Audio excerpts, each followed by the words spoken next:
Today we continue our chassis swap of this 48 Dodge Crane truck cab onto a modern 3/4 ton chassis. Now when you're doing a chassis swap like this, things aren't always going to go as planned. And previously we mounted the front clip on here, and while we ran into some big issues, it rested right on this beam, sitting about a foot higher than we wanted to. So we're going to work on getting this cut off so we can retest fit that front clip and hopefully get it mounted so we can get to the cab.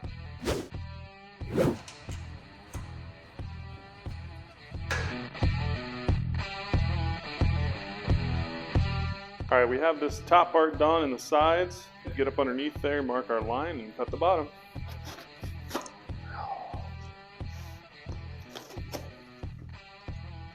There. It's not going to be perfect, but it'll get us close. Don't care. All right, so. All right, I think we'll start there.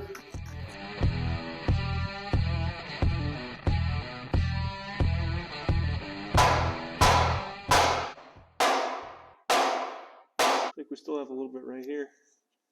This top part looks pretty good. Oh, is that what's going on? I see. Shoot. There's a vertical piece that comes through the inside of the frame rail here. That's definitely holding a lot on there. Might have to get the Sawzall out. That's what we should do. Ooh, Sawzall. When in doubt, call your brother Leroy. Leroy always has the power tools. No, I always use the Sawzall. Oh.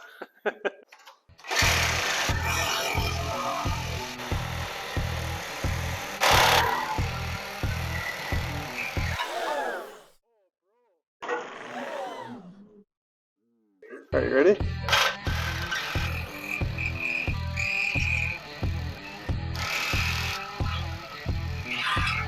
Oop.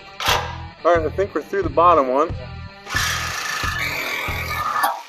Oh, there it is, baby. Would you just look at it? Would you just look at it? Just look at that. Gosh, just look at it. Oh. I bet you guys never seen it inside of a cross member rail like that. No, no. Now you have. Idea with this is that we cut off enough metal for the front clip to fit over here. We're going to put a piece in here and weld it so it's all still rigid right here. Even though this really isn't that structural, it'll just feel good. It'll look better and it'll feel good. That's what she said. Let's test fit this front clip, man. Hate your job, do it the rest of your life. Be a man. That one. Oh, watch the water. Jeez.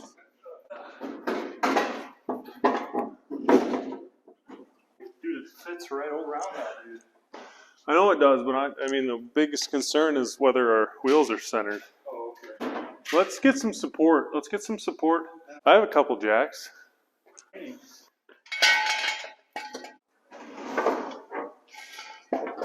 Just lift the right side up a little bit. Yeah, that side. Lift it up just a little bit. I mean, when you lift it up, it gives a little bit more. Yeah. This piece goes down and in. Yep. And it's resting on that. So you can actually, right there, you can see it resting. So you can actually lift up on it and go back. So now it's kind of sitting on it. Yeah, and that's right where you want it.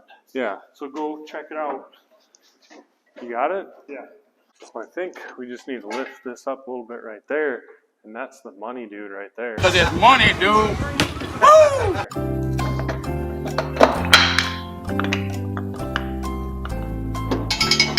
Sorry, you ready? Hold on, bro. Look at this though. Come over here and look at this. I can't. Yeah. Right? We have about a 9-inch gap here. There's about a 6-inch travel. Yeah, I'm really liking it right there though. If we ultimately design an adjustable bracket on the bottom there, we can move it that way or that way, and then we can move it up and down. All right, Lee, don't drop it on me, okay? Yes.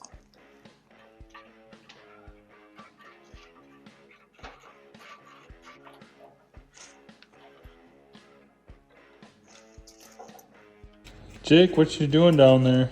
We're just marking stuff. What? So I marked flush on that rail on the inside Yeah. where I made a white line there. Yeah. So that's where we can put a bracket that goes like this. Oh, gotcha. That bolts up into those two holes. Oh, gotcha. And then we can make it so it has slots in it this way. Yep. And it slots in it that way. Yeah. And then when we get it figured out right where we want it to, you can take it out and put a permanent one. Yeah, exactly. Fucking genius. I love it. There's gonna be a piece coming up here in the hood. So like I kind of like the height of it too, because the height of the intake is probably gonna be right here. Because the hood comes down like this. So I'm really liking this a lot. See, and then you have a turbo right here. And it just exhausts right out the hood right here.